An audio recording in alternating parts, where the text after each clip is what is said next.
कहानी का शीर्षक है परिवार। हर रात की तरह आज भी मैं देर रात घर पहुंचा। हमेशा से कोई भी गलत आदत ना होने के कारण कॉलोनी में कोई भी मुझे देर रात आने पर गलत नज़रों से नहीं देखता था। मैं हमेशा इस बात को लेकर गर्व करता था कि लोग अपने बच्चों को मेरी उपलब्धियों का उदाहरण देकर अच्छा पढ़ने लिखने की सलाह देते हैं। खैर, यही सब सोचते हुए मैंने अपनी चाबी से घर का दरवाज़ा खोला। हालांकि मुझे पता था कि जब तक मैं घर नहीं पहुंचता तब तक दीप्ति की नींद नहीं आती थी घर में। पर मैं अपने 5 साल के बेटे चिंटू को नींद से नहीं जगाना चाहता था। दरवाजे की हल्की सी आहट पाकर दीप्ति हमेशा की तरह कमरे से बाहर आई। तब तक मैं मुंह हाथ धोने बाथरूम की तरफ जा चुका था और हमेशा की तरह दीप्ति खाना गर्म करने किचन में चली गई। हर रोज ऐसा ही होता था। सुबह घर से निकलने के बाद हमारी मुलाकात रात को खाने पर ही होती थी।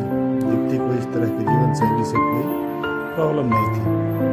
एक हाई क्लास सोसाइटी में अपनी साख बनाने के लिए हर किसी को इस हद तक की मेहनत करना ही पड़ता था। चिंटू सो गया। खाना खाते हुए मैंने दीप्ति से पूछा, हाँ, काफ़ी देर से आपका इंतजार कर रहा था, लेकिन फिर इंतजार करते करते ही सो गया। दीप्ति ने शिकायत भरे लहजे से कहा, लेकिन हर बार की तरह मैंने मुस्कुराकर बात को टाल दिया। अगली सुबह रात को देर से सोने के कारण हर रोज मैं सुबह देर से ही उठता था, लेकिन जब तक मैं उठता तब तक चिंटू स्कूल चला जाता था।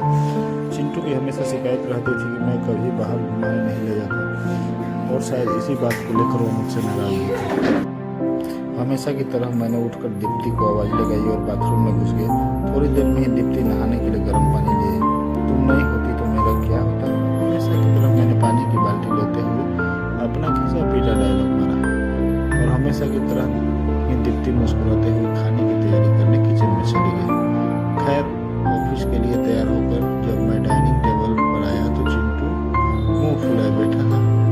क्या बात है जनाब, आज स्कूल नहीं गए? मैंने प्यार से चिंटू के बारे में हाथ घुमाते हुए पूछा। आज संडे है, चिंटू ने गुस्से भरी आवाज में कहा। काम की भागदौड़ में मैं यह भी भूल गया था कि आज संडे है और आज दिन में मैंने चिंटू के साथ मूवी जाने का प्रॉमिस किया था, लेकिन आज तो मुझे क्लाइंट मीटिंग के लिए ऑफिस जाना था।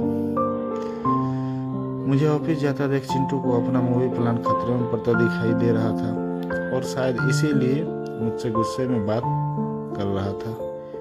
पापा, आप 1 घंटे के कितने पैसे कमा लेते हो? अचानक चिंटू ने पूछा। चिंटू ने पहले कभी इस रवैये में मुझसे बात नहीं की थी। शायद गुस्से में उसने ऐसा कह दिया। लगभग 1000 रुपये, मैंने कहा। क्या आप मुझे 500 रुपये उधार दे सकते हो? चिंटू ने कहा। लेकिन तुम्हें पैसे क्यों चाहिए? मैंने थोड़ा गंभीर होते हुए पूछा। मुझे चाहिए, चिंटू ने बनावटी मुंह बनाते हुए कहा। खैर, मैंने चिंटू को 500 रुपये दे दिए। चिंटू उठा और अंदर से अपनी गुल्लक ले आया। चिंटू ने अपनी गुल्लक से 500 रुपये निकाल कर 1000 रुपये मेरे हाथ में रखते हुए कहा, क्या आप कल मुझे अपना 1 घंटा दे सकते हैं? मुझे आपके साथ बैठकर खाना खाना है। बहुत बिगाड़ रखा है तुम्हारी मम्मी ने तुम्हें। चिंटू की इस हरकत पर मैंने गुस्से में चिंटू को यह एक थप्पड़ लगाते हुए कहा। आज ऑफिस जाते हुए मेरे मन में बस यही सोच रहा था कि इस भाग दौड़ भरी जिंदगी में क्या सब कुछ खरीदा जा सकता है। हालांकि मैं भी तो चिंटू को यही सिखा रहा था। इसीलिए परिवार को भी समय दें।